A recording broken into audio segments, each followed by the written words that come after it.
This is a video in support of 4352 AWS project.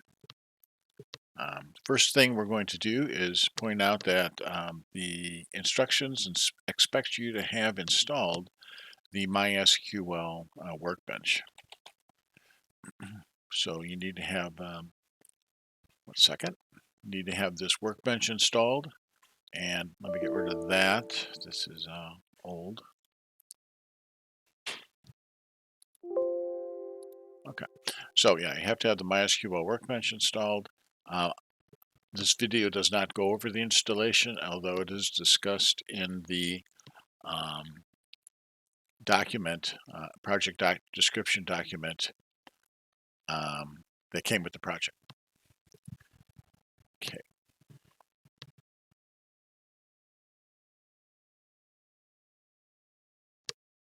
Okay, first thing we're going to do is log into AWS.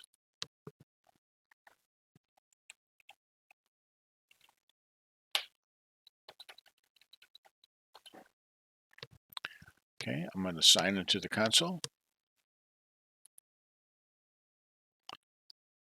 And it didn't prompt me for any password or the authenticator. So just to point out that you should have, of course, an ID and password needed to access your AWS account, and then I would set up the some sort of phone-based authentication. I'm using Google Authenticator, or you can. There's probably other options in terms of sending a text message or what have you. Just a word of warning: if someone gains access to your account, they can set up things like Bitcoin miners and spam generators and all kinds of nefarious stuff that will rack up the hours on your AWS. This happened to me. I won't go into how I allowed it to happen, but it was by the time I caught it, there was like $70 of charges on my account, and AWS was kind enough to forgive that. So I've had some other students have. Well, it wasn't related to security, but if you screw up somehow and wind up with a big AWS bill, you can talk to their customer support, and they probably will forgive it if it's the first time. Anyway, so here we are. Now I want to point out something else that's very important. Notice that I am using the Oregon region. So there's other regions in the North America and beyond. I'm using Oregon. Reasons why, it's not important, but the reason you have to use the same region is because there are resources that you will need access to, and they're only available in this Oregon region. So make sure your region is Oregon before you start the project. So security and the region. So let's start another section.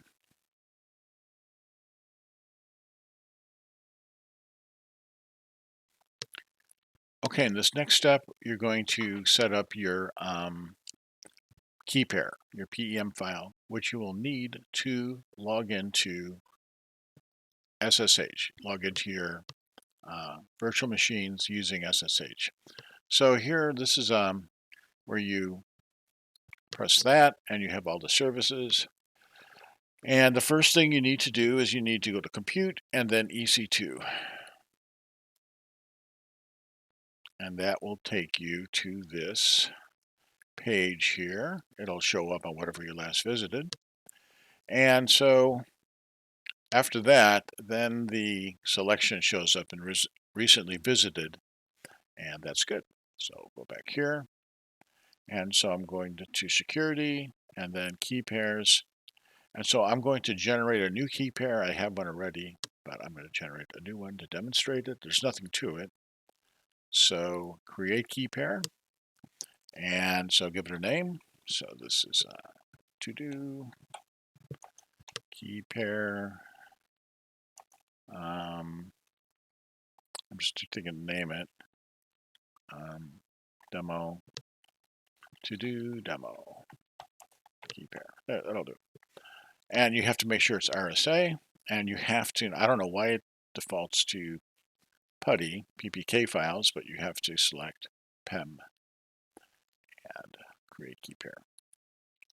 So notice it downloaded a file to my, here, you need this.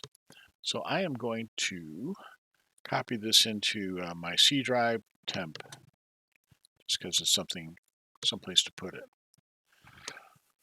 Okay, so what we're going to do with this is when we log in with SSH, we specify this key pair file. This brings up the point that you have to have SSH installed. Well, actually command.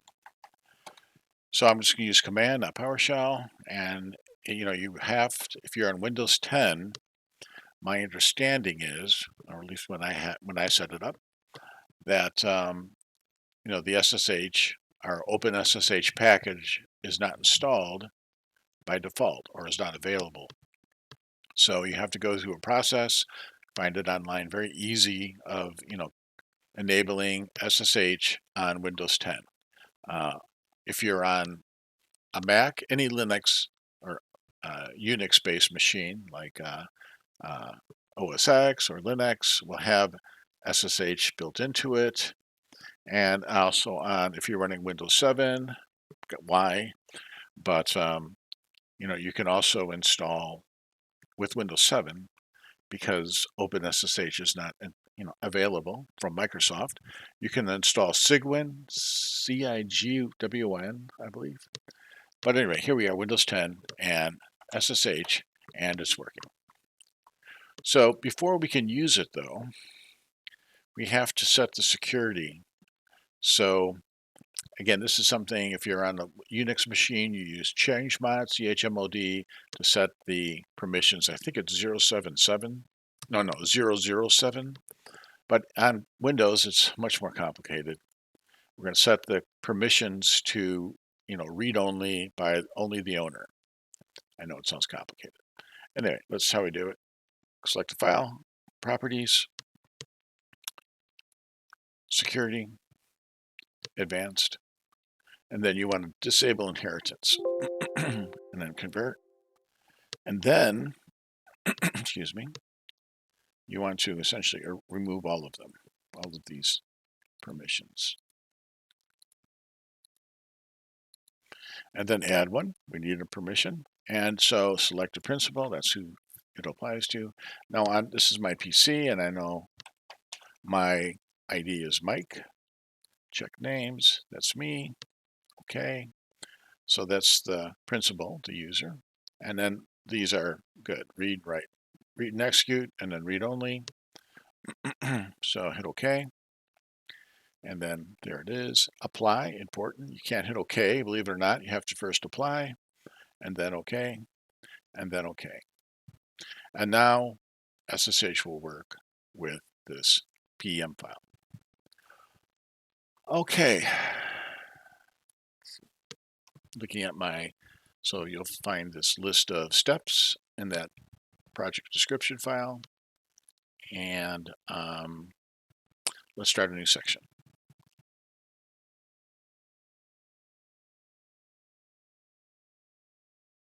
Okay, having logged in to AWS and set up your key pair, let's set up the database. So I'm going to go to Services, and then to Database, RDS,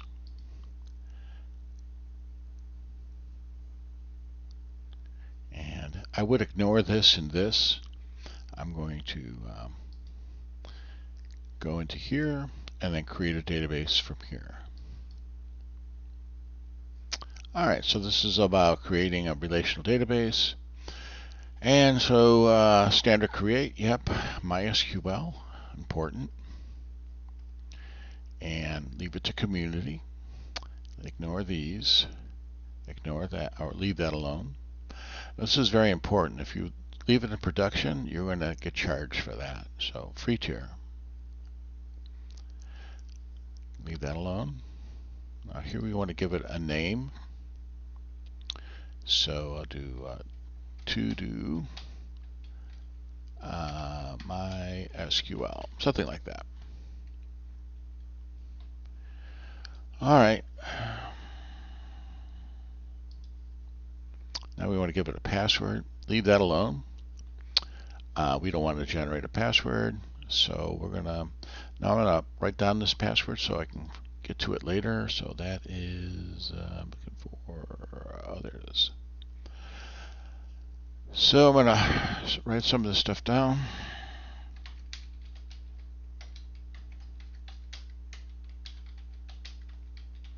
It's my throwaway password.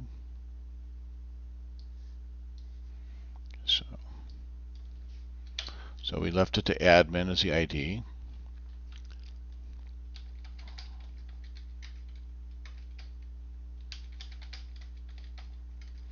All right.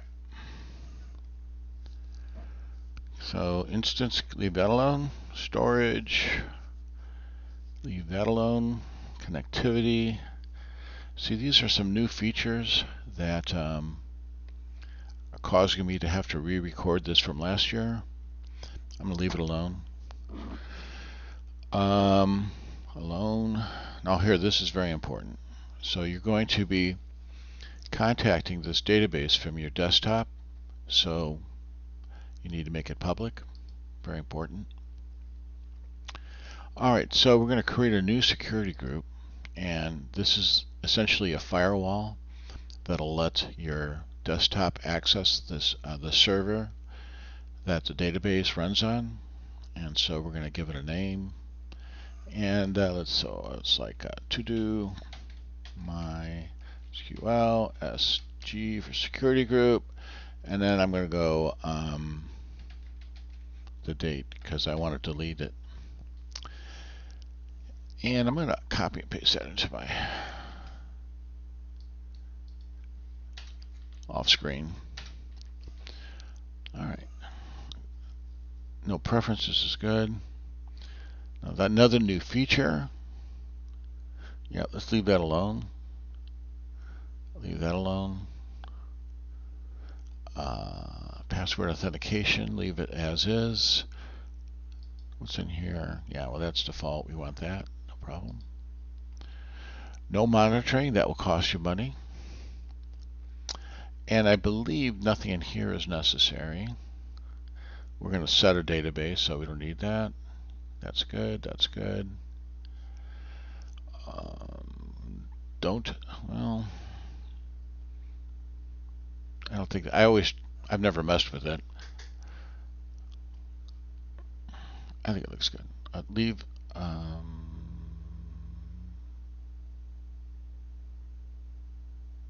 going to turn that off.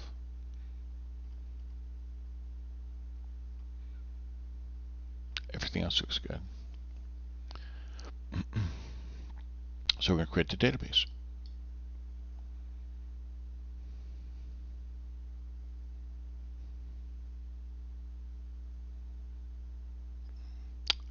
Nope. Okay, here we are. So notice it's here it is, status. Here it is. It's in the role creating, and it'll be in this. It takes a few minutes for AWS to create new instances. So I'm going to stop the video here, and I'll come back in a second, and we'll complete setting this up.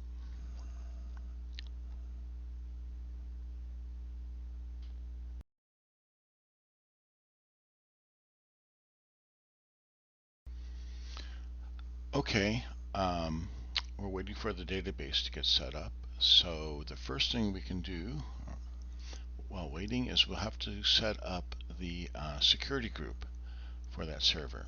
So we do that by going to here we go. Compute, EC2, and then we're going to go to security groups, which brings up a list of security groups. Now in AWS terms, a security group is a firewall. So each of the servers we'll be creating and the load balancer has its own security group. There's probably a way to do this more efficiently, but this is just to make it work for us. So here is the security group I created, and it is selected. So like I said, it's a firewall, and firewalls have inbound and outbound rules. So if we select, let's say, the outbound rules, we won't have to change it. It's fine the way it is. But on the inbound rules, we have to modify this rule right here. So you select it, and then you let's see, where is it? Edit inbound rules. Now this is pretty good. This would work from your desktop, I believe, but we want it to work from anywhere, from any IP address. So we're going to hit custom to anywhere IP4 and see how that changed that. And everything else is fine. So we're going to save the rule, and then we're done with that. So let's go back to our database, and what am I doing? RDS. Come on.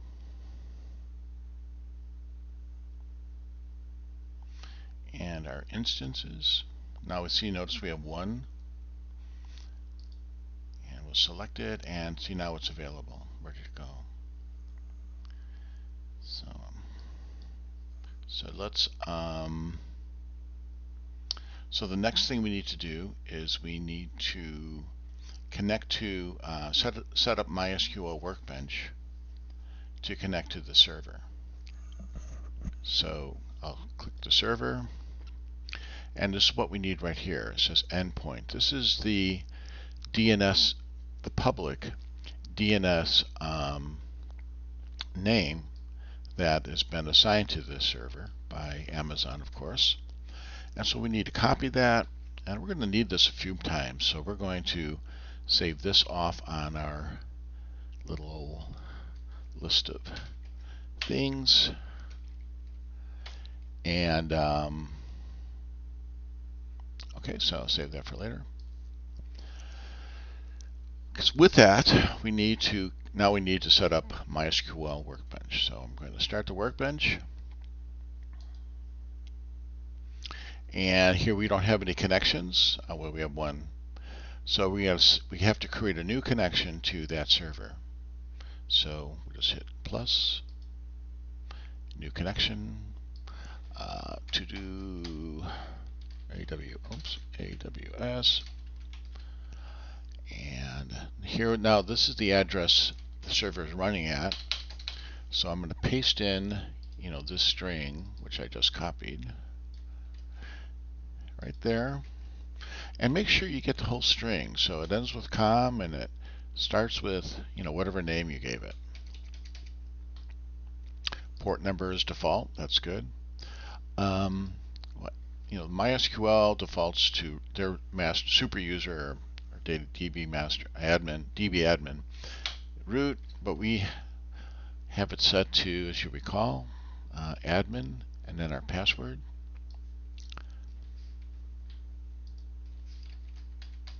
So the ID goes there, and then we pretty much finished, but we want to test the connection. We want to see if it will connect.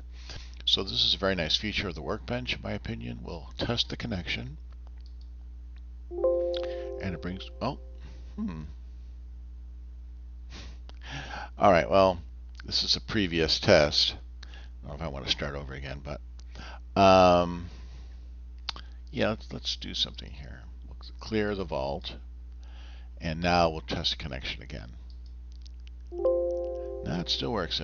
Well, it's working because I previously entered a password for a server with the same name.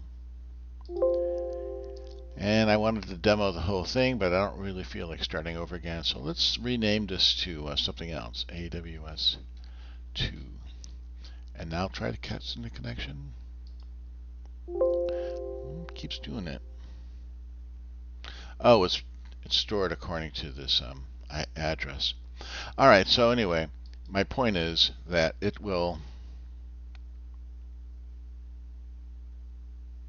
Yeah. Uh, it's going to, when you hit test connection, it's going to prompt you for the password, and then you need to use the password that you created the server with. And if it works, if the server is reachable, it'll give you this connection, this message.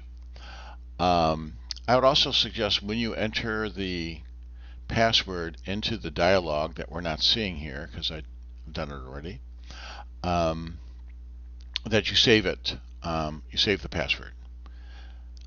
Other than that, everything is working fine. Now, if you hit test connection, enter the password that you know is correct, and it fails, three things might be wrong. The first is that the server is not running on the machine on AWS. So you have to make sure that it's active and ready to go. The second thing is, maybe you did not skip for whatever reason, you didn't make the server publicly accessible. So right here we can say I did, and of course it's working. The third thing is that when you set up the security group for this server, that you didn't make it publicly accessible. But none of those things are a problem here because we can reach it. So with that done, let's go back here. OK, and then OK, and we have a second connection here. And I'll click on that. Oh, look at it, it's asking for it here. Whatever. Okay, so this is what we would have seen before. Oops, I know I bad fingered that. One more time. And I would save this password.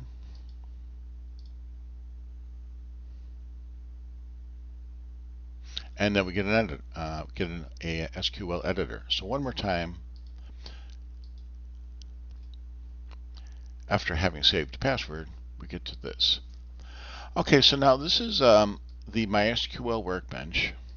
And what we're seeing here is, we're connected to that server running on Amazon. And on this side, we have what they call MySQL calls, schemas, which are essentially databases installed on the server, in my terms anyway. So we're going to create another database, and we're going to install the table. And we're going to do that using the SQL that I provided on eLearning. So on eLearning, you'll find that there is there's this file SQL script, and we'll drag that into an open window on the workbench. Or if you want to, you could do a file open. I don't remember you do this open SQL script, but anyway, we need to open that up. So here is the SQL that will build the schema. So create schema, and that'll be the name. Don't change any of this, by the way. And then it'll create the table, very simple table. And then it will insert a first row into that table. Now this SQL looks kind of weird if you're used to it, or it looks overly complex, maybe is a better term. And that's because this is the SQL generated by the workbench itself. So if you're wondering, we want to run it. So I'm going to just make sure nothing is selected. So by clicking, this is selected, nothing selected, and then this icon right here, execute the script or everything if nothing is selected. And that's what we want. So do that, and this should all work. It should all be green. These couple of yellows are no problem. But if there's any red, there's a red icon. I think it's a stop sign. But anyway, if there's a red check mark or icon, then you have a problem. And I don't know what the problem is. If you can debug it, fine. But chances are, I've never had anyone come to me with this with the SQL script not working. All right, so that's fine. So now here, did it work? Well, nothing changed here. But if we refresh, now we have another database. We have our database installed.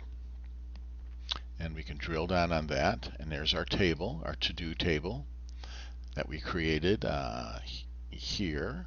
To-do database or create table types. To-do database is the name of the database, and then there's to-do. Anyway, so if we want to, we can see if that worked. We can go to see which one of these I want. I think this is it. Yeah, so this is like dump the table contents, it generates SQL, and here we have that first row, default row that we created here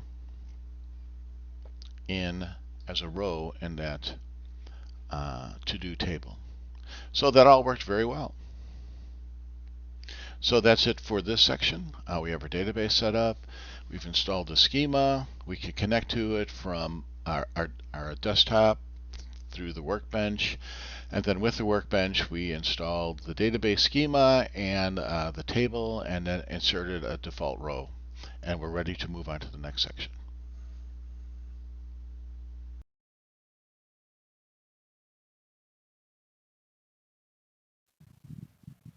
Okay, in this section, we're going to create and test the virtual machine on AWS.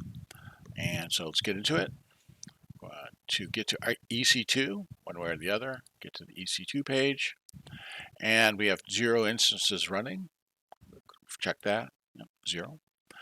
And so we're not going to build the the machine from scratch. We're going to use an AMI. So we'll go over here and click on the AMIs and clear that filter.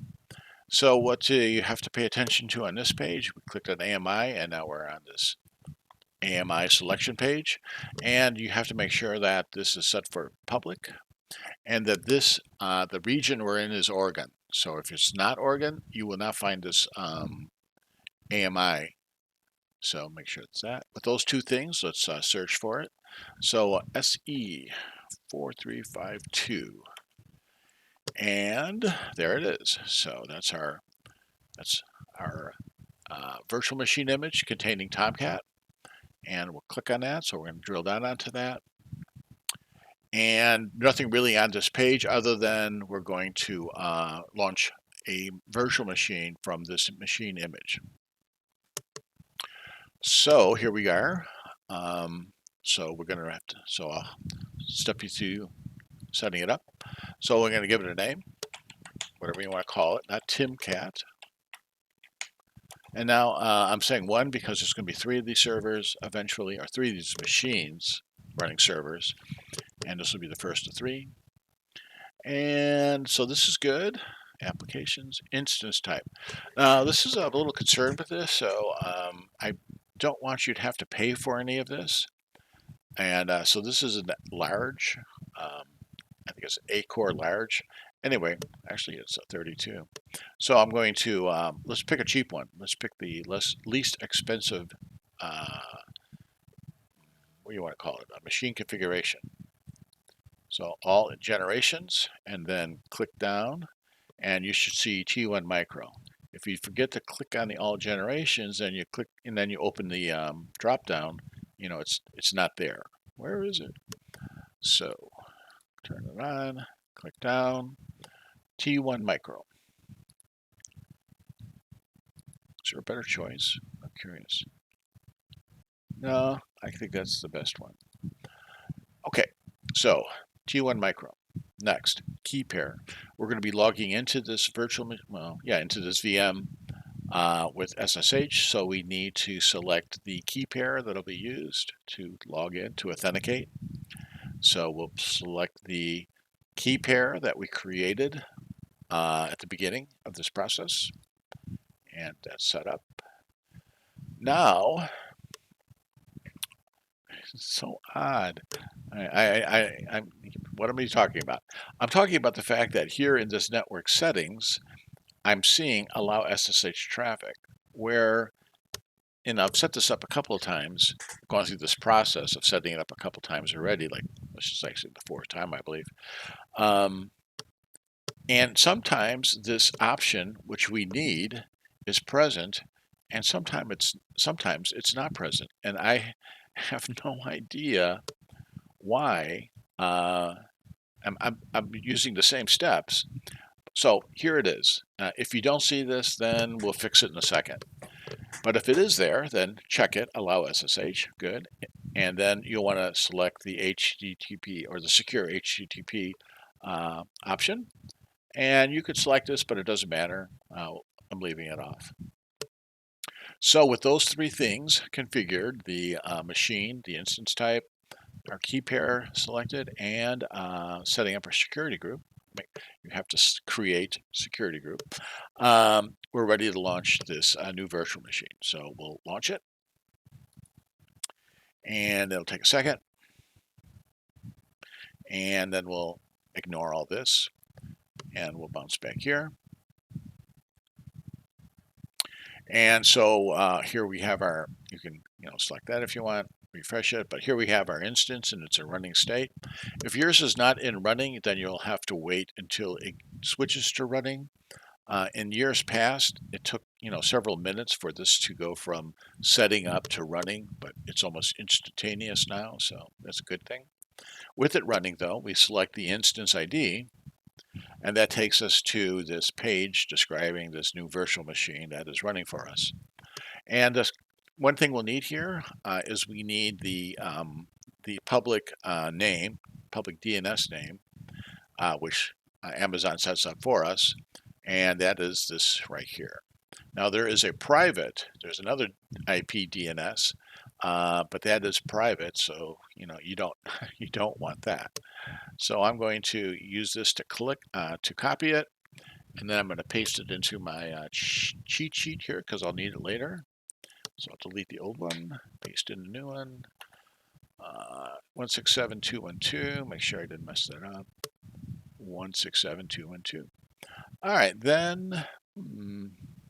Okay, now we need to set up the firewall, set up the security groups. So we'll go to security, and we'll now we're in this section, under security, and this is our security group, which is just another nice word for firewall. So every server has its own firewall.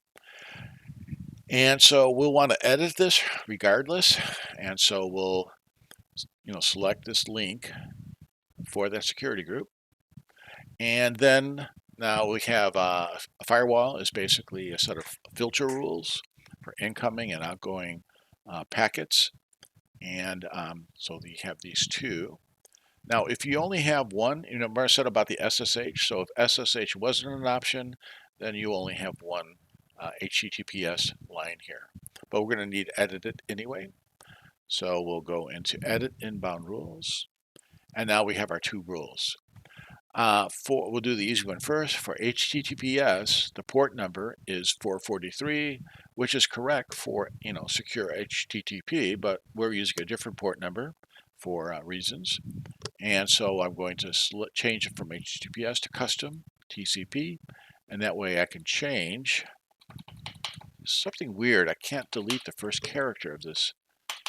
I've never seen anything like that. So 4352, return, and I'm just assuming that this worked correctly. Yeah. So 4352. Okay, now back to this thing. So here we have our SSH, and everything is fine. Oh, let me back up a second. So this is correct. This rule is actually correct, but just to verify, I'm going to go anywhere IPv4, and now this hasn't changed. And so here we have SSH 22, which is the correct port number for SSH.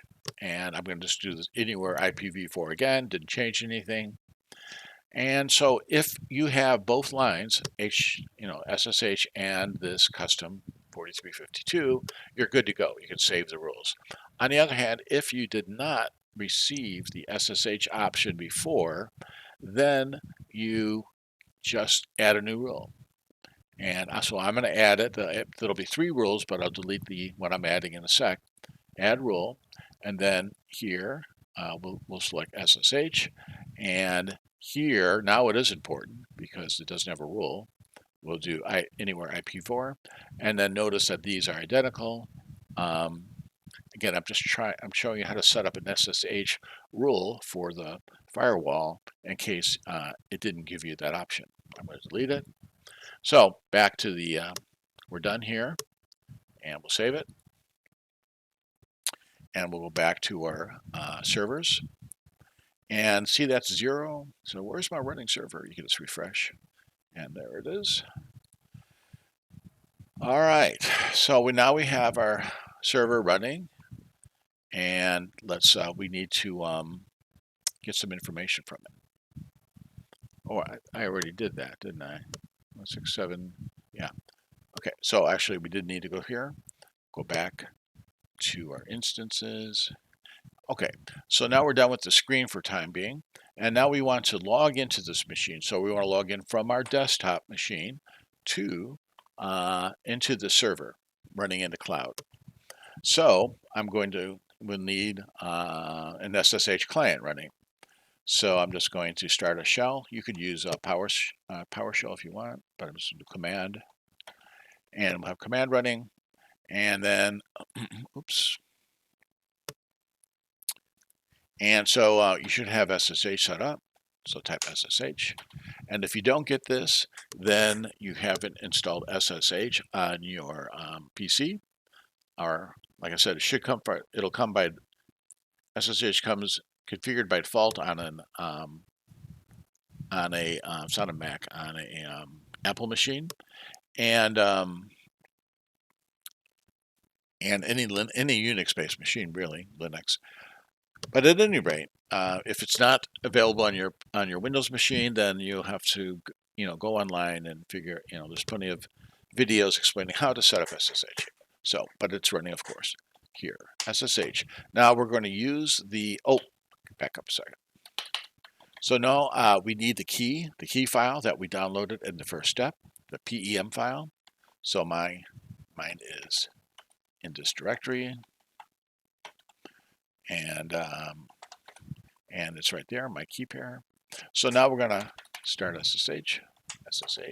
Now -i space, and then we need the name of the file. So it's in the same directory, so I can just use wildcard or autocomplete. My tab.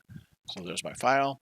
And then the next argument for SSH is the ID and as a user information. So EC2. Okay, so by default, the ID used to log in is EC2-user. And then the machine name. And I know it won't be on there, so excuse me. Let's go get that again. And public IP address. Come on, click. And we'll paste it in. And that looks good. Hit return. And so it logged in, it connected. If it times out, then SSH isn't running, or you didn't set up the machine isn't running, or you didn't set up the firewall, the security group correctly.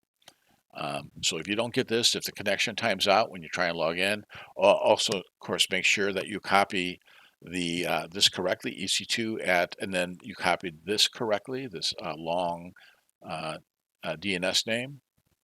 And anyway, it works. So do we want to use a ski pair? Yes. And then we're logged in. So that's all good. Next thing is we want to check to see if the Tomcat server is running. So we use PS to get the name of all the processes that are running, processes. PS gives me my own, and those PS -EF gives us all the processes that are running on this machine, and that's a lot. So we'll filter that down. PS -EF, and then grep Tom for Tomcat. And there it is. So grep tom, and then that is our process. That's the line for our process. Tomcat app server is running on this machine. So that's all very good. So then the next step is to log into that or access that Tomcat server. So I'm going to copy that again just because, and then I'm going to start a new browser window. And I'm going to paste that address in. Come on, paste. Okay, so make sure that you got the whole address name. Nothing got clipped. And then you need the port number, which we set up to be 4352. And we'll hit return, and if there's any luck, well, not really luck at all, in a few seconds. Now, here we are. We're at the default home page for a newly installed Tomcat application server, which, as I did point out already several times, is running on our newly minted EC2 virtual machine.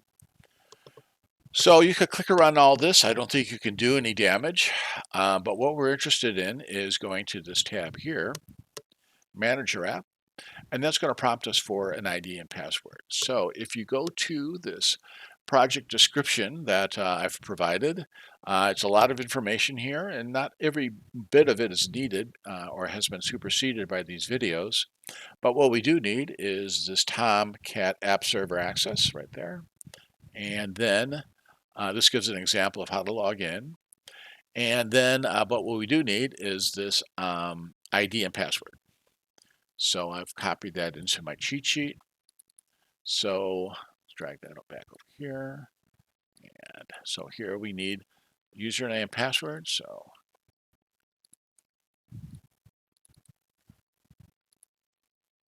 and then sign in.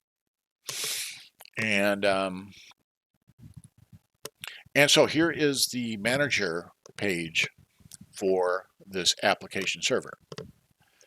And on this server, by default, we have 5 web applications running, as you can see here. And the one we're working on now, sitting on, is this manager. So, oops, didn't like that. Well, let's not go there. Thought that would work. Anyway, we're on this manager application. And so what is going to happen later is we're going to add another web service to this list. But that will come in a little bit. So right now, with everything working, we'll move on to the next section.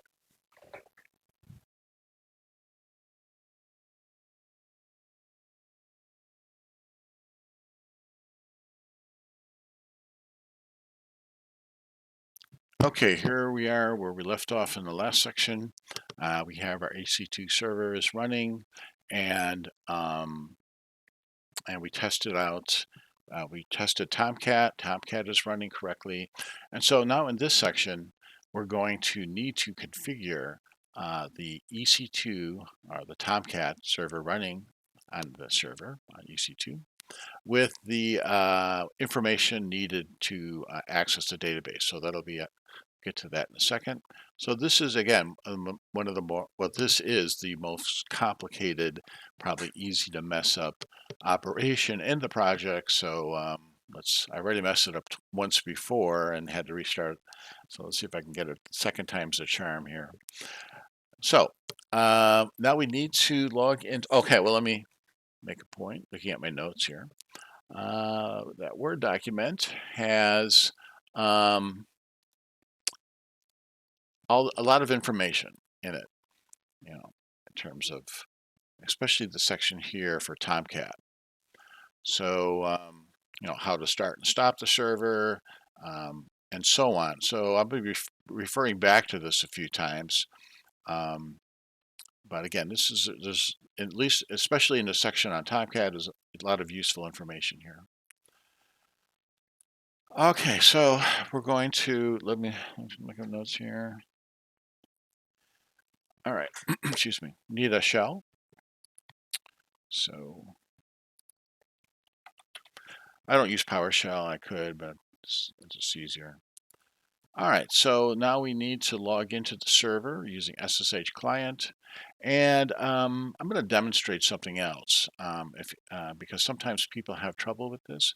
So I'm on my shell. So what I need to do first to make things simpler is, if you recall, at the beginning, at the first section of this video, we had you build that key pair file, and I copied mine into a directory already, a temp directory. So just to make running the shell easier, I'm going to cd to that directory.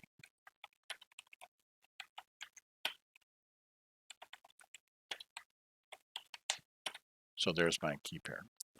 Now also, just to demonstrate something, I also have an old key pair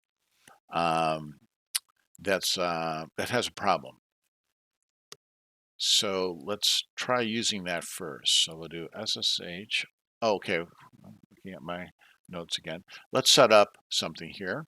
So this is going back to the console. Here is our EC2 server, and then here is our public DNS name.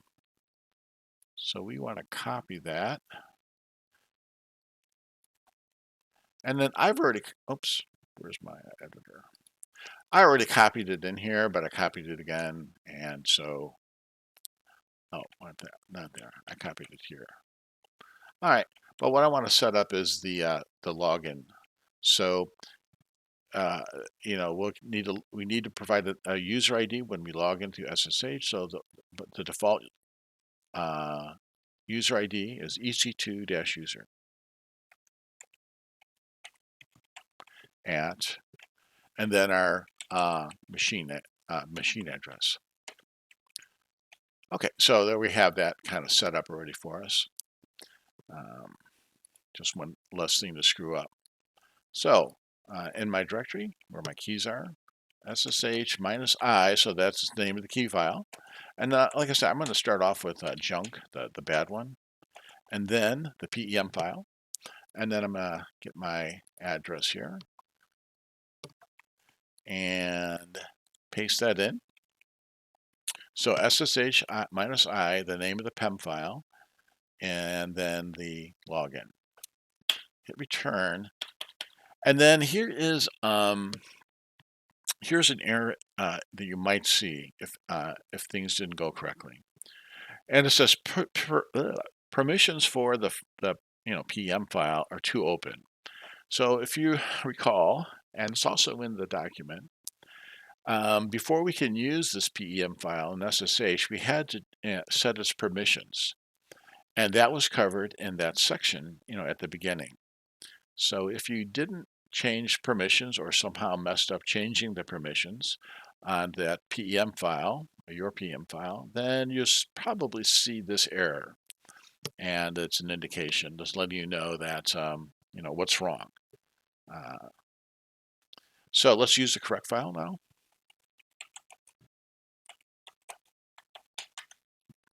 Okay, my PM file, and then we'll pass that in. And we're logged in. Okay. And so next, let's look at some stuff. So we're going to go to this the directory where the Tomcat configuration has been set up. So that'll be under /cd to /user share Tomcat 8. Okay. Okay. And in that we have these directories. The ones we'll be interested in monkeying with a little bit are the comp file, where the configuration is stored, and the log files, where it records log messages, obviously, I guess. All right, so let's first go to conf. And now we need to look at my notes. Hope I'm not going to mess this up here. We need to change ourselves to root. So right now our user account, this should work. right now we're logged into EC2 user, and we need to be root. So sudo -I, and now notice the ID pass from EC2 user to root and is root. So root has all the permissions, as super user. So now we'll have to change back to our Tomcat directory.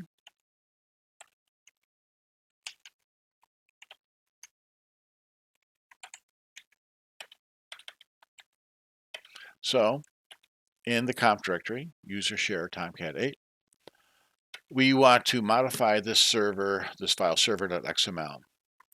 But as any sysadmin or in general, people should know that before you start editing a file like this, you might mess it up. You might mess the editing up. So you want to create a backup. You want to create a copy. And the simplest way I know to do that is we'll just copy this into the server's temp directory. So copy server.xml to/temp. And I just already went in there because, like I said, I messed up this once before. So let's overwrite it. ls/temp. And then there's our file. So if we mess up like I did, we have a copy to fall back on. All right, so let me think about this now. Okay, so for the next step now, we're going to have to set up a template, a fragment, XML fragment, before we edit the file. Again, I'm just doing this the easiest way, or demonstrating it the easiest, most, maybe multiple steps. There's probably easier ways, but I think it's the easiest to communicate. So in my editor, I create a new empty file, text file. Remember, I wouldn't try using the word directly. And then in our project description at the very bottom is this XML fragment. So we want to copy this into our text editor. Again, I would use a text editor for this. I wouldn't try doing it in Word. All right, so that looks good. A little tab there will help later. Let's move this back out of the way. And so, as I said, we need to modify this config file to contain the address and other connection information for the MySQL server.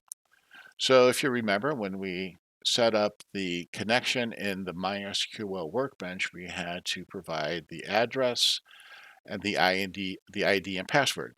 And of course, we copied that over here. So everything, here, back to the template. So everything in these braces, between these angle braces, needs to be replaced by the appropriate information. So we erase that, and we go back to here's our database address. Oops.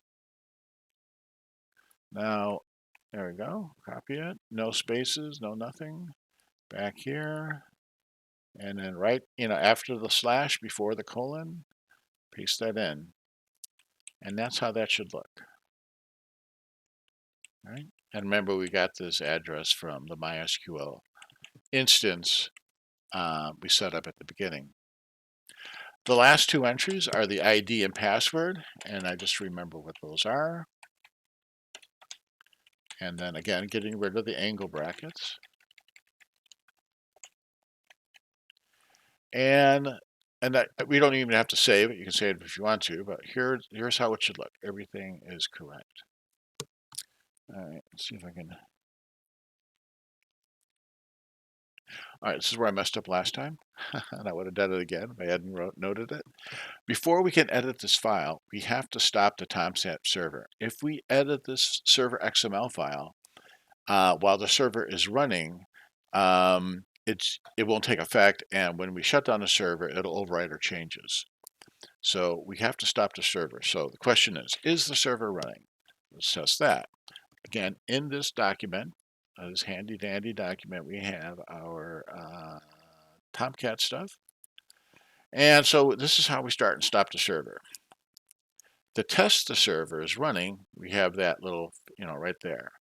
So PS minus EF, which gives us all of the running processes, but we want to look to see if Tomcat, so we grep that output into grep, or we pipe the output into grep, and for Tom. And the server is running because we see, Tomcat running. So let's stop the server. So again, using the information in this document, sudo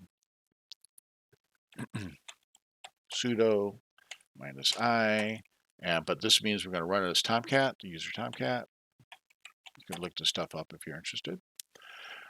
So this means we're saying run as user Tomcat, this command, Tomcat 8, and then the argument is stop.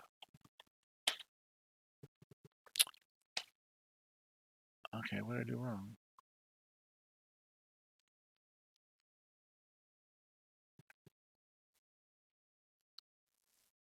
Oh, my bad. And I was looking right at it. Shoot. Looking right at it. All right. All right, so it should be stop. Is it stop? Let's use it. So I'm just using the up arrow to get to history. And there we go. And nothing running, right? Well, we're running. This is the grep.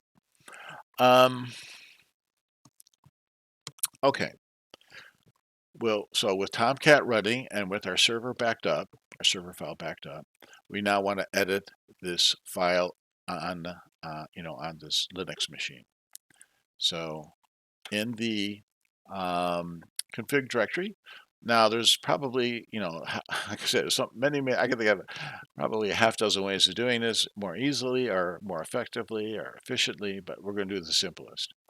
So we're going to use an editor, a text editor called Nano, and then the file, server XML.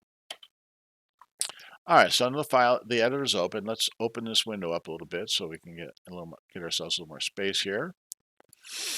All right, now you might be tempted to think I can use the cursor, the mouse, to position the cursor. No, you can't. You have to use, the up, down, left, right arrows to position the cursor. So now we want to position the cursor right here.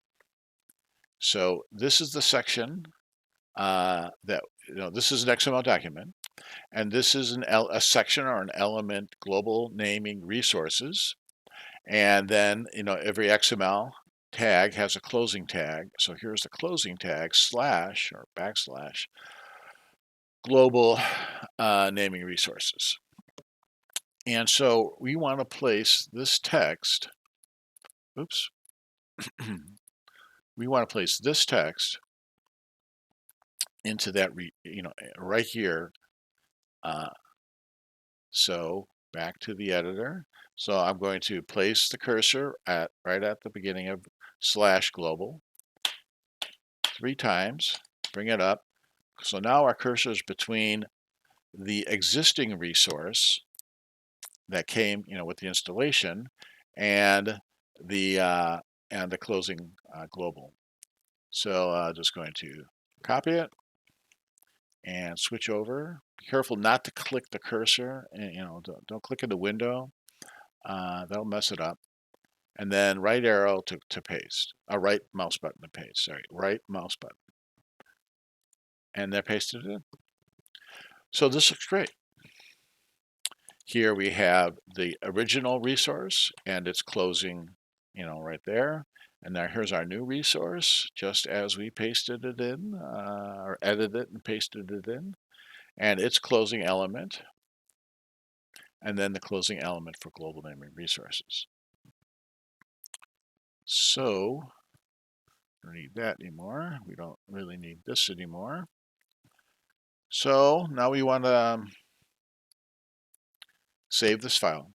So we're still in Nano, right? So we want to write the file. So Control O, and then it asks whether you want to, yes. And then we want to exit, Control X.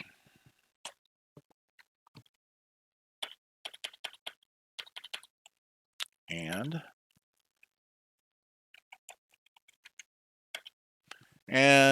we have to go up a little bit, but we want to review maybe. So resource, global naming, resource original, resource new, and then /global. So that looks great. Okay, I think we're ready to go, but there's something we can do to might make our lives easier. We could just restart the server, and I'm 99% certain, everything is great. But if we want to debug it, because things aren't great, then something we can do before we restart the server with the change configuration is go up to a level, go back to the share directory, user share Tomcat 8, and then go into the logs directory. Okay, so here's all the log files, and the one we're interested in, Catalina 8, Catalina.out, I'm sorry.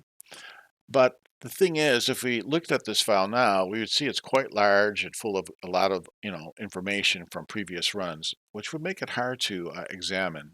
So I'm going to remove all of the log files in this directory so that when we restart the server, if there is an error, this log file will be very short and only contain information about the startup.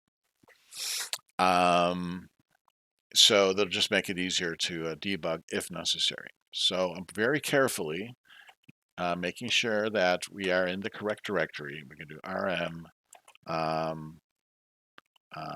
I could do -i, but star. And it's going to ask, yeah, just to make sure. Now, you could do a lot of damage this way if you were in the wrong directory. Nothing there, nothing up my sleeve. So let's restart the server. So if we go back to our sheet here, and so here's our start.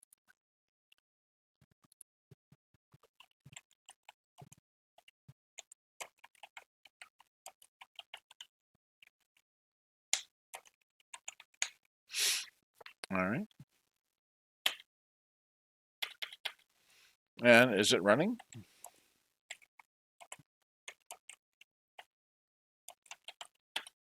It is running. That's good. Did it start correctly? I'm pretty certain it did, but let's check. So we're still in the logs directory. And here's all our files back that we just deleted, but they were reconstructed when we started. But the one, again, we're interested in is Catalina.out. So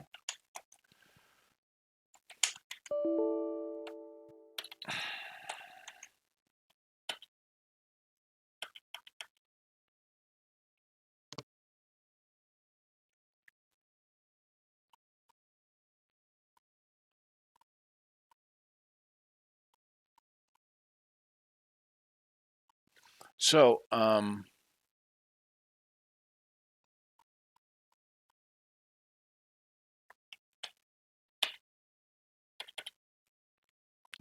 sounding hesitant because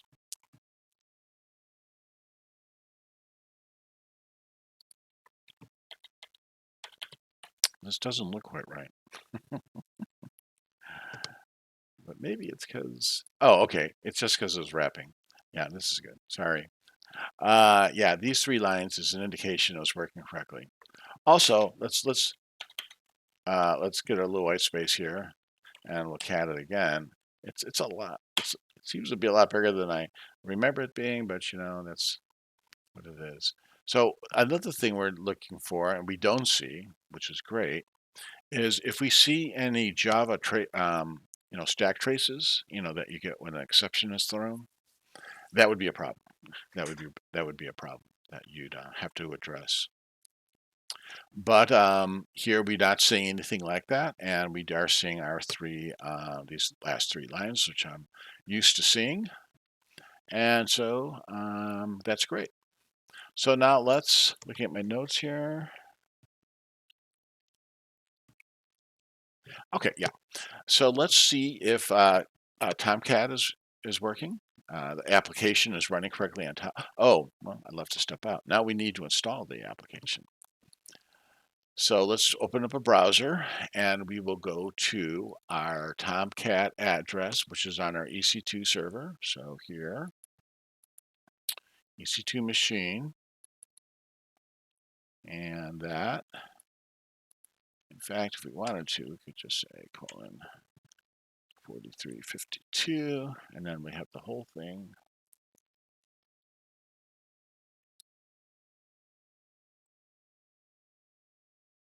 I'm feeling I'm doing this wrong, but oh, okay, never mind. Yeah, this is good. This is right. All right, so machine at 4352, well, like we did before. And here's our server. Okay, so now we want to install the WAR file. So we'll go to the manager app, and it's good. Oh, it doesn't flag us for a password because it remembered from last time, I guess. There's a cookie. The cookie is still set on this browser, so which is good. And so here is our list of applications which are currently running on this machine by default. And we want to deploy a new application. So here we have this section, but where do we get the application? So on the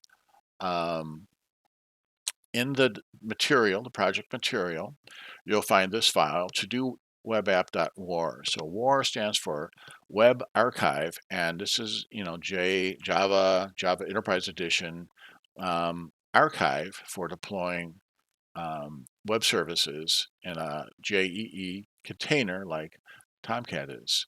And this contains the entire application. It contains the HTML, all of the web content, downloaded to the browser, and it contains the application itself, and so this will be one to deploy. So we'll go to choose file, WAR file, choose file, and we'll go to C temp. This is where I copied it to, and to do webapp.war, and there we go, web app, and then deploy. And there we have it. We have a new application installed on this server. And if we click that link, it brings up our application, and I'm very happy to see it's working correctly and I don't have to redo this. So we know it's working because we have our application, and we know that the application is talking to the database because we see this line in this table. If the database wasn't running, or if the server couldn't connect, if Tomcat couldn't connect to the server because our configuration was messed up, or whatever the reason, this table will be empty. Okay.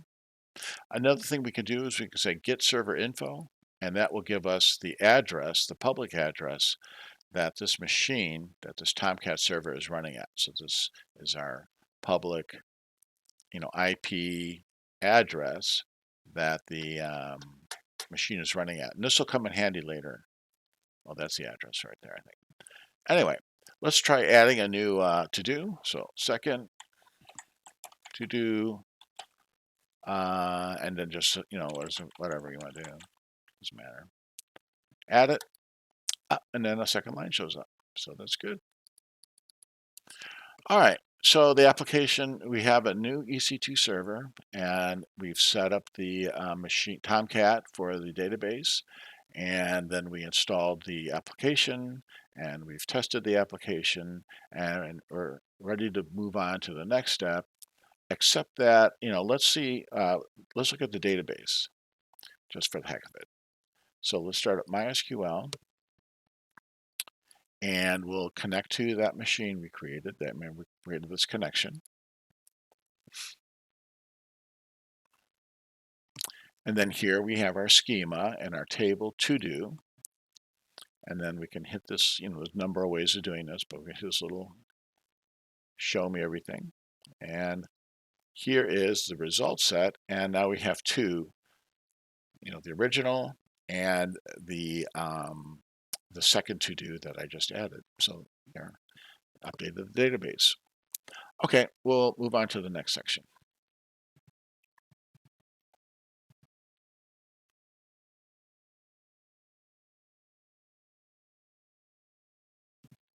Okay, so we have installed a single EC2 virtual machine that contained Tomcat. Then we configured Tomcat in the server.config file with the database access or address and password. And we installed the to-do web app on the TD Tomcat's management page. And we tested that the server is working correctly and connecting to the database. And so now we're going to create two additional servers, or clone that existing server with into two additional servers, cloned servers, so we can install all three on a load balancer. So here we are in EC2, and we have our single instance running. And now we want to, what we're going to do is we're going to create a machine image from this configured server, which will make it, very simple to clone it twice more into, for a total of 3 running servers. So we'll start off by creating the machine image, and we'll select and then do action, image and templates, and create image. And we'll give it a name.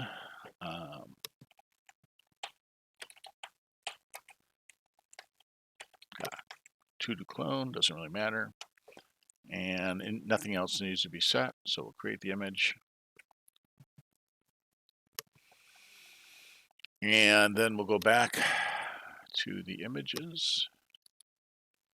And there we have our to-do clone. And if we look further, it's still in a pending state. And so this might take a couple of minutes, to become available. So I'm going to pause and we'll come back. All right, we're back, and the new cloned AMI is available. But before we clone it, something I should have done earlier maybe, we'll go back to instances. So the 2 new servers we're going to clone need security groups. And the best thing to do really is to go and use whichever security group we're currently using for the first original. So that's Launch Wizard 5. So just remember that, Launch Wizard 5, we'll need that. All right, so now going back to AMIs, we'll, again, it's available, so we'll select it, and we will launch images from AMI. And so, because we're going to need 2 servers, two launch instances, so we can change this to 2 or to 20. Doesn't, anyway, but 2 will be fine. And then we'll, geez, and we'll call this, to do, I don't know, whatever, it doesn't matter. Darn it. Okay, and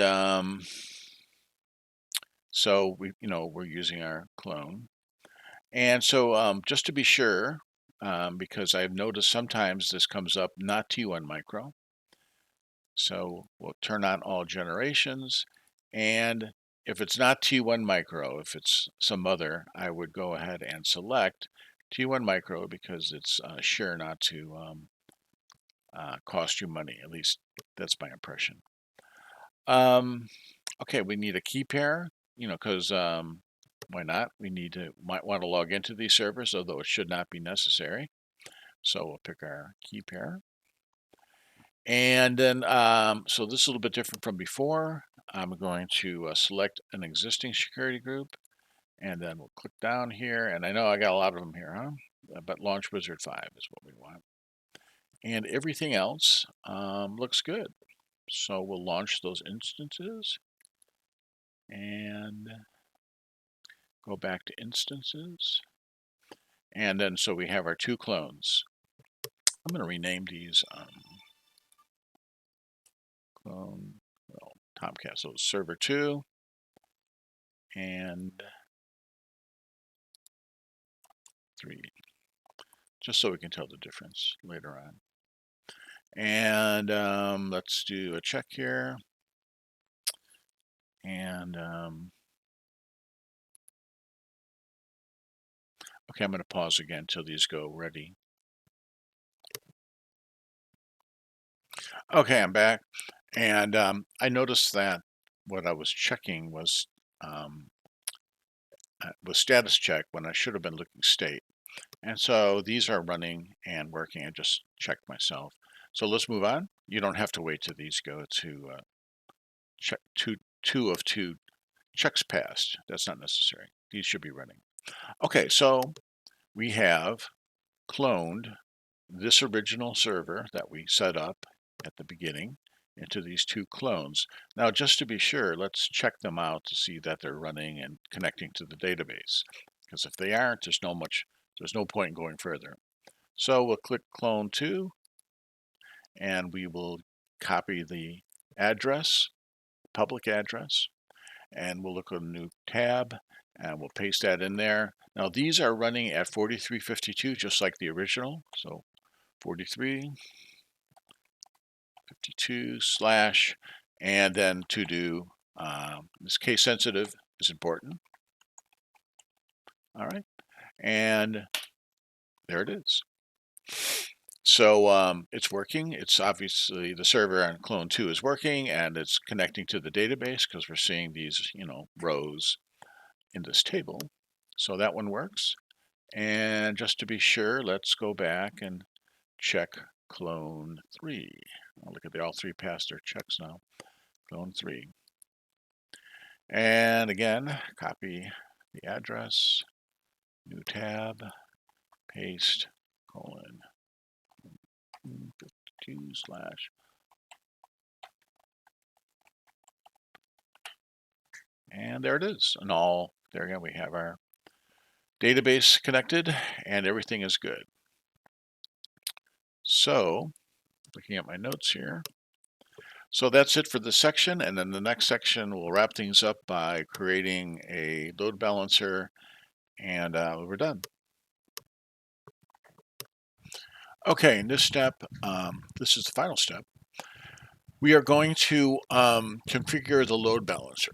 So what we've done so far, just a quick review, is we've created, manually set up one virtual machine and installed the Tomcat server and configured that server to connect to the database and installed the application, the WAR file, and then we tested it and at port 4352.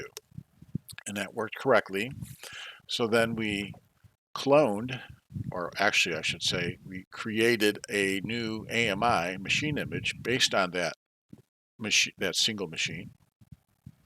And we cloned it twice to create 2 more identical servers, identical machines running identical servers, and we tested each of those.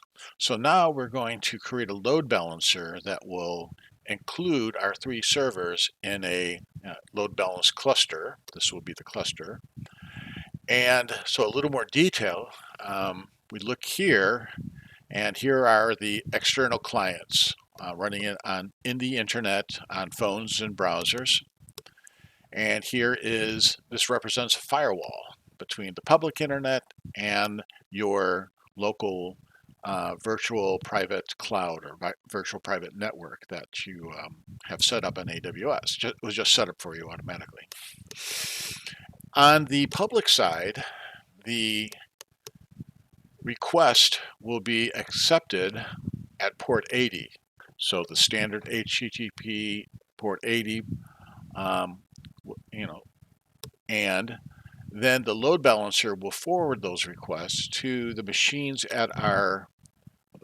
in our cluster listening at 4352. And, we've talked about load balancers, and the idea is that, each client request that comes in will be forwarded to a different machine. So first request, machine 1, second client request 2, third, 3, fourth client request goes back to 1. And so the load is spread evenly across all of the machines in our cluster, or balanced. We'll come back to this in a sec, but let's now set up the server. So the first thing we need to do is we need a security group for this new load balancer. Now I've got a ton of security groups. I need to remove some of them. In fact, I already have a security group for my load balancer, but let's create a new one for demo. And so we'll call it the to-do dash load balancer dash 3, because I think that's a unique name. And we don't have anything here. It's a default VPC. Inbound rules. So we're going to add a single inbound rule. It's going to be TCP. It's going to be port 80, and it's going to be anywhere. And we don't need a description. So that's what we need. We need one rule, that accepts connections at port 80. This is in front of the firewall. Basically that's essentially this line. This is the security group accepting ports, accepting requests at port 80 and nothing else. And I think that's going to work. Oh, I guess I gotta give it a description these days. Test SG, LB. All right, so I created it. So to do LB3.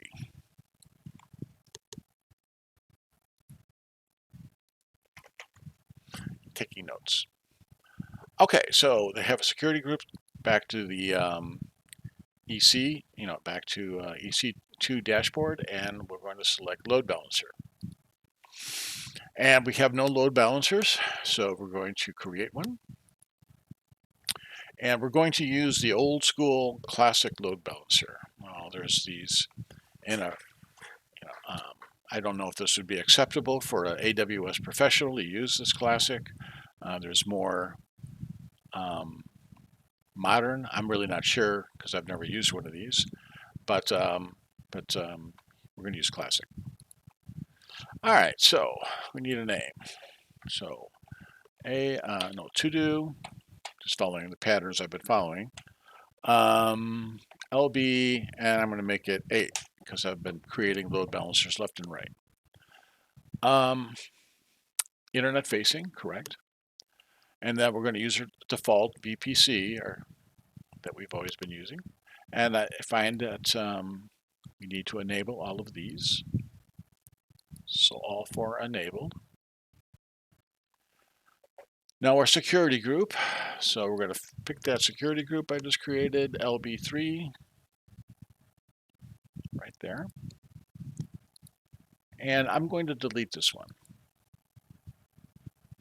So there you go. All right, so they have the listener port and the instance port, and that is just what I said a second ago. The listener port is port 80, and then the instance port, the instances of servers are listening at 4352. So HTTP 80, and then the instance, you got it, 4352. All right, that's set up. Health checks. Okay, briefly, a health check. Well, what I described a moment ago is that the client requests are being distributed across all of the active virtual machines to spread the load across all the 3 or 4 or 15 servers in our cluster. But the other aspect of load balancing was fault tolerance. If one of the load balancers fail, the I'm sorry, if one of the virtual machines fail, the load balancer will notice, oh, that server or that machine is no longer running, and will take it out of the cluster.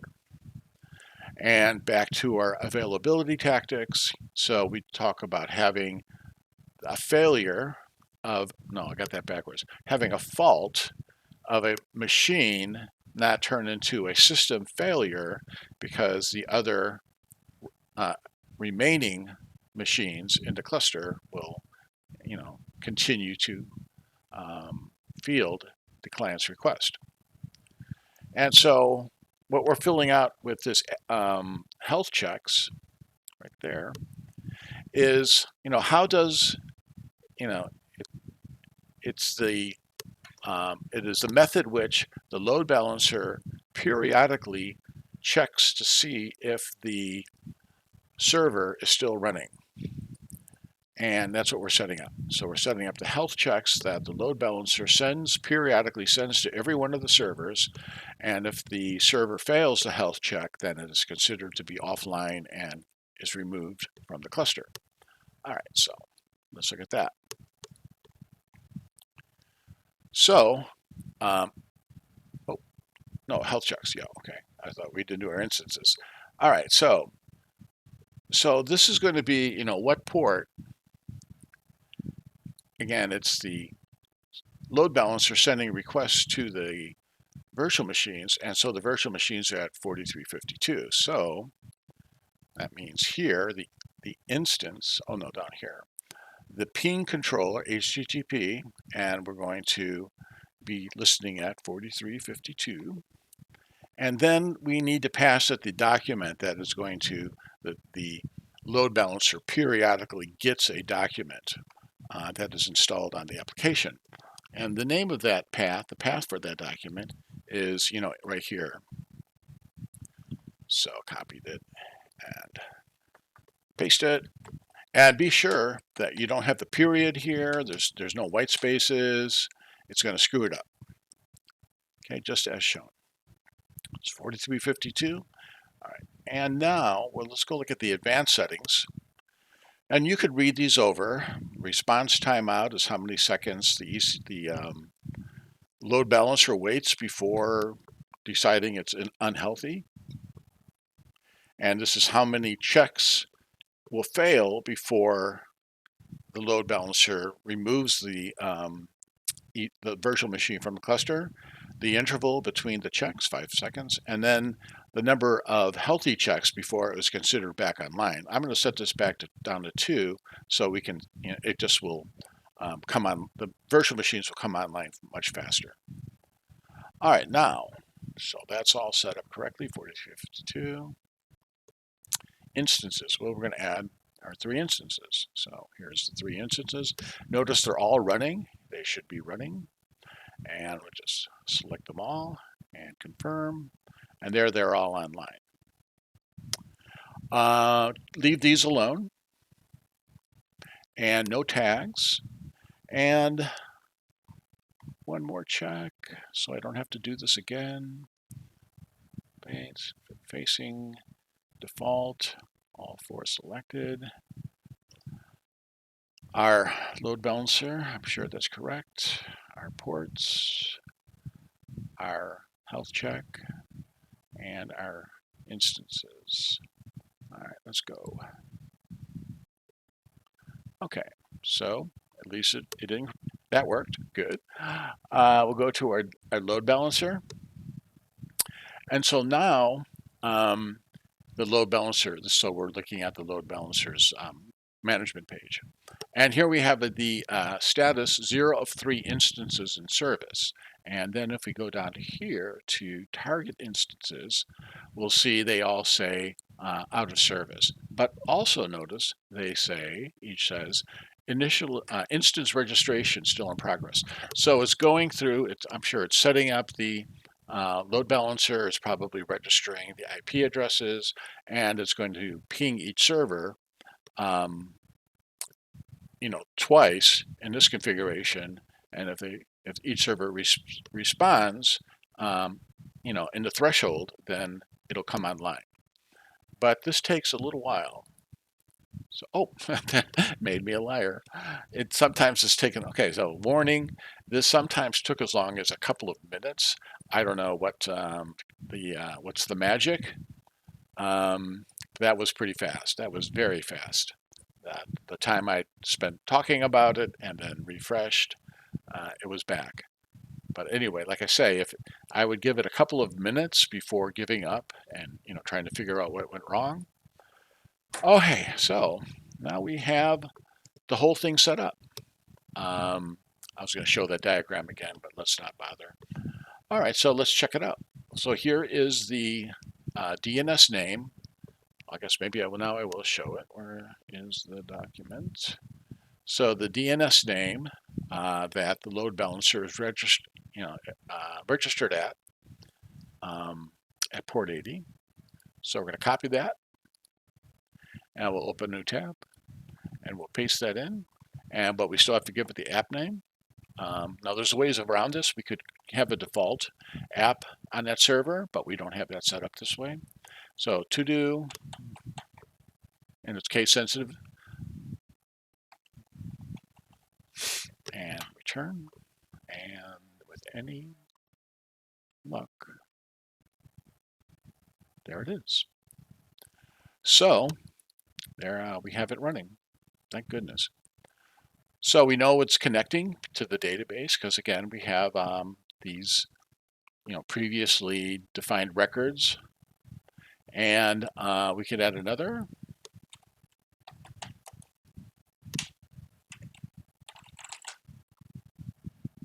And there it is.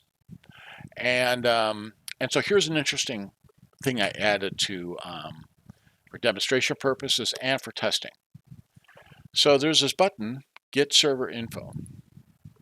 And what it is, it's returning the address. Oops, that's not, well, that's the drawing that was based on. Where's the actual, there we go. It's returning the addresses of these 3 servers. So each one of these is running at an IP address. And through through the API, I can get the address of the machine, the IP address, and that's what I'm printing here. So 3 machines, and as we click through this, we'll get 55. See right there, 55, 68, and 8. 55, 68, 8. So that means that these machines, these requests are being sent to ABC, ABC, and that sort of proves it. All right, well, that worked pretty good. Okay. So now I'm going to go over, so that is actually, so that's the end of the project. All that remains is that you need to fill in the submission sheet. So I don't know if I want to close this, but I'm going to open up the submission sheet. So this was, drag it over. This was the project submission sheet as you found, will find on e-learning. So I'm looking at this for a second. So you read the instructions. When you submit this document, do not submit AWS. You need to rename the document to reflect 1 or 2 situations. If you worked as a team, and so put down, you rename the document, AWS project team, 1001, 02, whatever, and then place each of the names, the team members' names that contributed to getting the server running. So you can work on this project as a team and then submit 1 document for the team. Now, if, for example, maybe a team of 4 and 2 team members, 2 team members completed the project together, or 3 of the 4, then just put those 2 or 3 team members here, and then still submit it as a team. Then the 4th team member, if they're going to submit it, maybe they want to work alone. they'll submit it as an individual. So anyone submitting the project individually would say AWS project and then your NetID, leaving the docx in. As I've said before, I will only accept this Word document. I won't accept a PDF. I won't accept any other format. I've got many of these to go through, and I don't want to trying to figure out. I just want to follow the process. So do not change the document. Do not change the format of the document. So anyway, so having said that for the 20th time, so you have your names filled in with NetID, so I can grade more easily.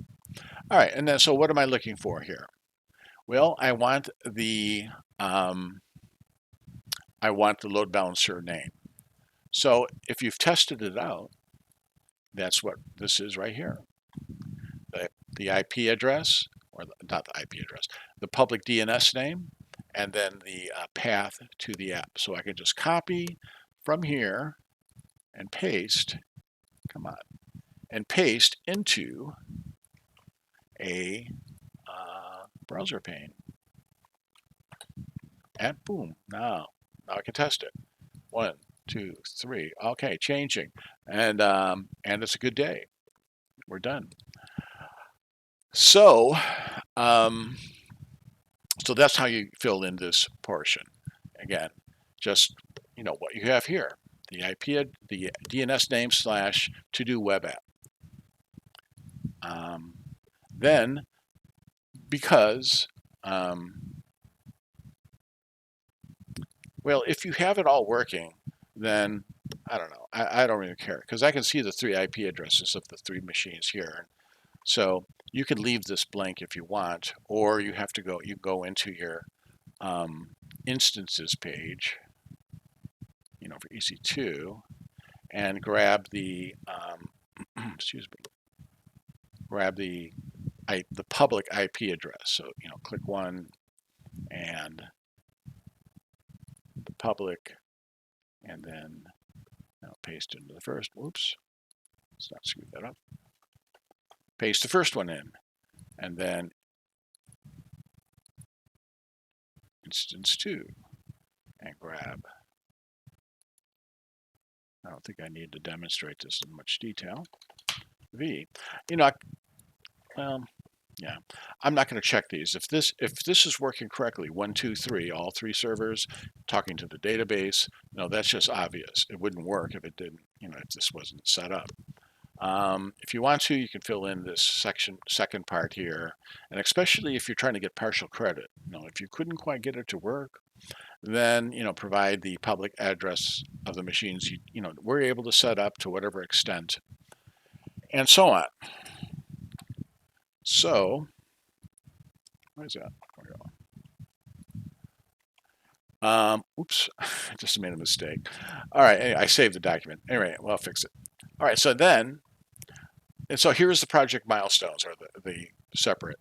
If you've launched an EC2 server with the AMI, and I can access the server, without the database working, then that's worth 30 points.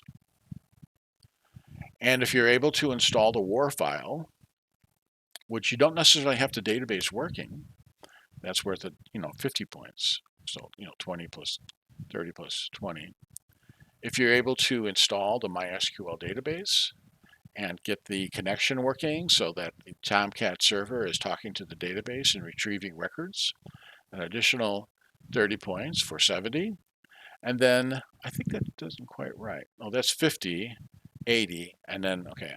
And then an additional 20 points if you get the load balancer working correctly. So if you can't get the load balancer correctly, but you can get the 3 machines set up with the database connection, then that would be 80 points. All right, and I will be testing each one of those, and then I will assign a grade, and I will record the grade, and I will return this document to you in an email. So I'll return the document to all the NetIDs, easy to do here in this list. So once you've submitted and once I've graded and returned the document, then, it is important for you to go in and tear down um, the servers, everything you have running here, because if the servers are running, you're going to get billed. Um, so, you just kind of want to go backwards. So you have your EC2 and you have a load balancer, and just go into the, well, I don't want to do it right now because I wanted to show something else. Go into the load balancer and delete, and then go back. No, you want to delete the 3 servers. So you go to instances and select all 3 and go to action and state, go to state and terminate. And it will terminate, meaning it will delete these machines, 3 machines. Then you still have the database running, so you have to go up to services, RDS, and go to your instance and go to your database. No, I think you do it from here. So select that and action and then delete. I don't want to delete my database because I want to demonstrate something in a second, but it'll take you to a series of steps. Don't back up the database. Don't take a snapshot. I think you might get billed if you have snapshots, associated with your account. So don't back anything up. Just delete the server. And if you do that, then you'll find that, well,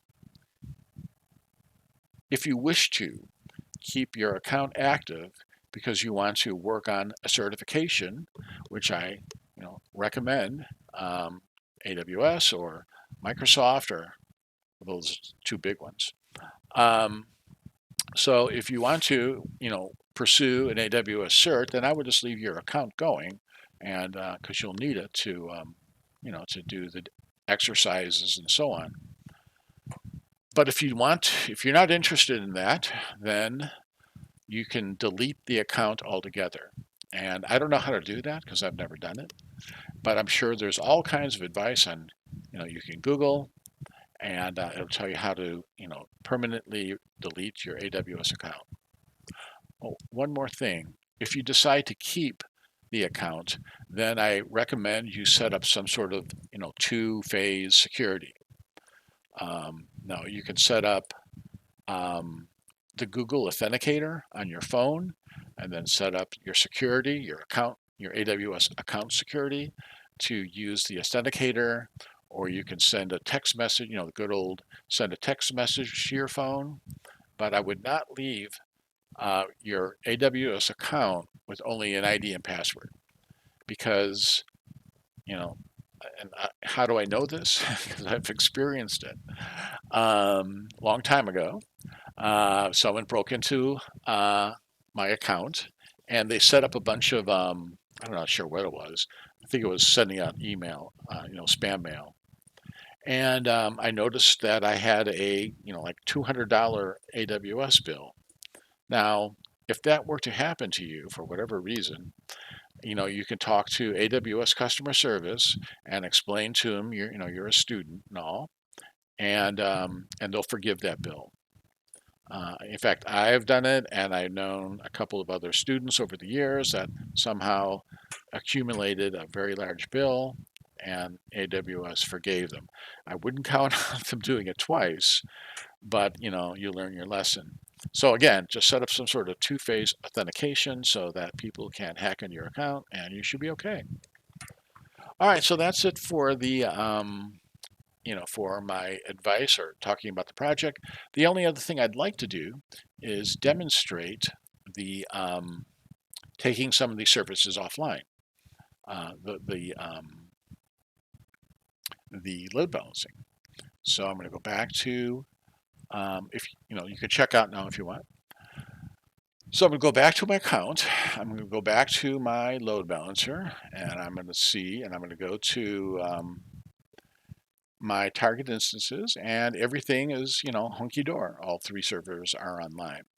So now we're going to go to instances, back where EC2, instances, and then I'm going to select one of my servers, and I'm not going to delete it necessarily, but I'm going to go and I'm going to now stop it. So stop means shut down the server, but don't remove it. Terminate means stop and remove.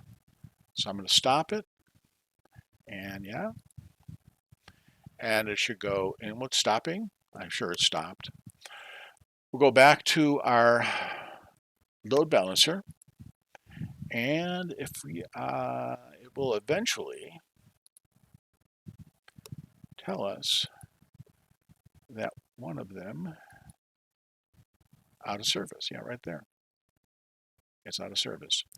So we go to our application and we hit get server info.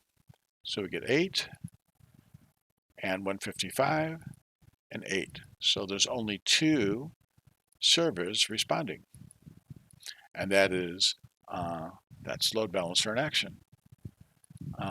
So obviously, if I go back to and restart, or more realistically, we might delete or terminate the server and then clone another server, another virtual machine based on our AMI. And in fact, I talked about those other types of load balancers that we weren't using. And one of the features of those load balancers is that when it detects a server going down, virtual machine or a service, it doesn't matter which, it will automatically create a new server, a new virtual machine from the AMI, and will create it and insert it into your cluster automatically, plus other features. So I kind of wish I'd started this while I was chatting, because it takes a bit. Start it. And I'm going to pause it until, so we're not sitting around waiting for that. Okay, we're back. So I restarted the server. I don't know if I need to show this, but instances. So I selected the server and went to action, as I showed before. Oh, instance state start. And it took a minute, and the machine went back to running. And then I went to the load balancer, and I went to target instances, and it was out of service, refreshed a few times, and went back to in service. And so now our, here, now when we do our refresh, 155, 68, 8, 155. So it's all back. So anyway, a little demonstration on how the load balancer adapts to changes, servers going up and down. Well, that's it then. Hope you enjoyed, and let me know if you have any questions. And that's about it.